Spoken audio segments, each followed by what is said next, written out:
You've definitely seen this creature before, right? On flags and fantasy movies, maybe it was even your school mascot. But the real story behind the magnificent, powerful, legendary Griffin? Well, it's a whole lot stranger than you might imagine. So get this. What in the world connects ancient Egypt, dinosaur fossils, and Harry Potter? Yep, you guessed it. It's the Griffin.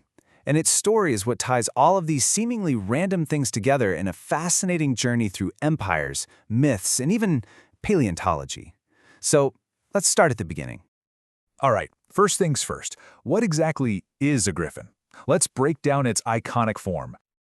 Okay, so it's this really powerful combination. You take the head and the wings of an eagle, the undisputed king of the birds, and you fuse them with the body, the tail, and the powerful hind legs of a lion, the king of the beasts. And there's a real logic to it. When you fuse the masters of both land and sky, what do you get? Well, ancient cultures basically created a creature that symbolized the absolute pinnacle of strength and majesty. It was the ultimate expression of power.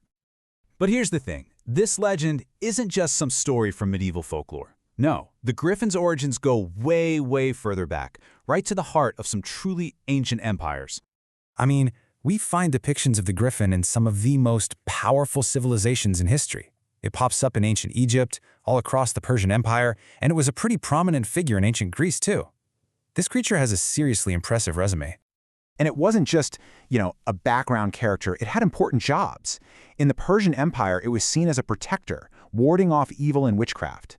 And in Greek mythology, who else but the mighty Griffin could pull the chariot of Apollo, the sun god himself, as he made his journey across the sky?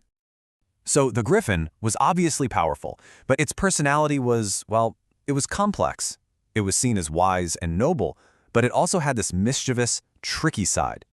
And here's a little detail you might notice, the spelling.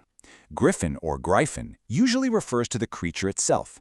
But if you ever see Griffon with an O-N, that's actually a super specific term from medieval heraldry, talking about the image you'd see on a shield or a crest.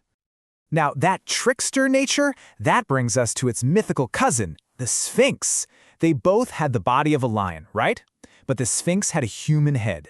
And crucially, they both absolutely loved to guard treasure by challenging travelers with riddles. You answer correctly, the treasure's all yours. You answer incorrectly, well, you probably became the creature's next meal. So this combination of fierce intelligence and just raw power made the Griffin the perfect symbol for a warrior. Knights would paint it on their shields and armor, not just to pump themselves up, but to strike fear right into the hearts of their enemies. Okay, so we've got the myth, and it's spanning across entire empires. But what if its origins aren't mythical at all? What if the Griffin was actually inspired by something very, very real? I mean, just think about it for a second. We've got this very specific creature, a four-legged beast with a beak that guards gold. Where on earth could an idea like that have come from? Well, get this. Some historians have a pretty mind-blowing theory. They think it all started with dinosaur fossils, specifically the fossils of a creature that lived millions of years ago. Let me introduce you to the Pentaceratops. It was a four-legged beast. It had a large, prominent bird-like beak. And here is the absolute kicker. Its fossilized bones were often discovered by ancient gold prospectors right near veins of gold ore. You can totally see how they'd connect the dots, right? A great beaked creature that literally guards treasure. The Griffin legend might just be a case of ancient paleontology. So from ancient fossils all the way to ancient myths, let's fast forward to today, because believe it or not, the Griffin is more popular than ever.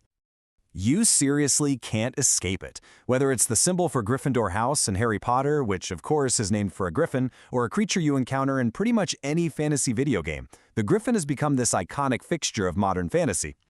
But here's the paradox, and it's a really interesting one. Even though we can all instantly recognize a Griffin, it has very little specific lore. I mean, think about it. Can you name a famous Griffin from a story the way you could name a famous dragon? They're almost never the main character. And you know what? That might be the key to its enduring power. The fact that it doesn't have all these specific stories means it isn't tied down. It can be a symbol for courage, for wisdom, for power, for guardianship. It stays mysterious and respected because we can project our own ideas onto it.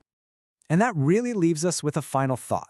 From what might be a misidentified dinosaur fossil all the way to a modern symbol of courage, the Griffin has stayed this powerful presence for millennia.